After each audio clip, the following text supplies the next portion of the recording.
Okay, just to recap about definite integrals, the purpose of integration is to find area under curve. So when we come to definite integrals, if I'm integrating from lower limit b to a, then it means that I will start from b. I will stop at a. And it will be bounded by the x-axis and the curve. So what it means is that I'm finding this area under the curve bounded by the x-axis and the two upper bound, lower bound. So we're going to take a look at some properties first before we move on to the question.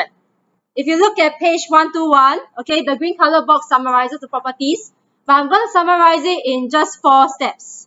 The first two, does it look familiar? First one is a scalar k. What I'm doing is I am taking out the scalar k because that doesn't have x inside. The upper limit and lower limit doesn't change. What is this rule called? This is known as scalar multiple rule. Second one looks familiar as well. Okay, if I have a plus minus, add or subtract two functions, I can separate the functions with the same plus minus.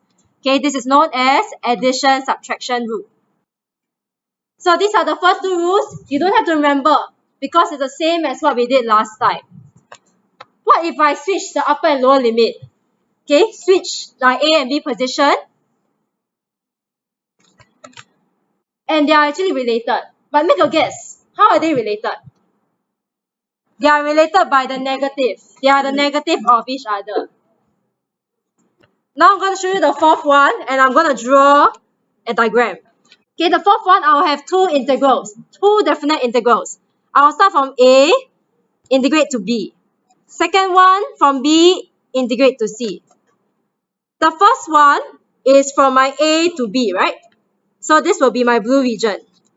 Second one, integrate your B to C, this region.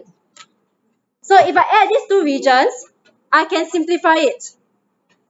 So in this case, okay, I see there's the same lower and upper limit. Okay, I can just take a look at the lower limit and the second upper limit. So I'm integrating from A to C for my function. Let's look at page 126. Let's just answer A and B. It's given that my fx from 1 to 4. Integrate fx from 1 to 4 equals to 5. Let's find part A. So note that, okay, the upper and lower limit is different from the original. I am going to flip it. But once I flip it, what must I introduce? Negative, right? In front. There is a scalar 2. Can I take it out? Take it out. Like this, right? Inside is fx. Agree? I see that now I have a integral of fx from 1 to 4. I can replace it with my 5. So negative 2 times 5 will give me negative 10. But how come area become negative? Can area be negative? The reason why sometimes the answer may be a negative is because the area is underneath the x-axis, below the x-axis. In this case, I will have a negative area. Okay, but you know that area is positive, so when it comes to contextual question, just change the area to positive. Okay, but in this case, I'm just finding integral, so I leave it as negative 10.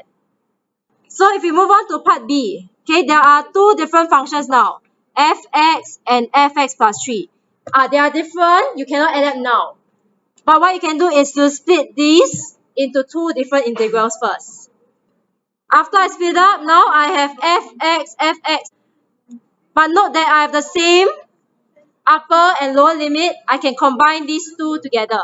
That's how you realize that, okay, I can find the answer for this. I just have to integrate and then sub in upper minus lower. Okay, my first one is the same as what they give us. It's equal to 5. Second one, take the upper, sub in. Minus, take the lower, sub in. You should have your answer. And I believe your answer is 8. So 8 is the answer.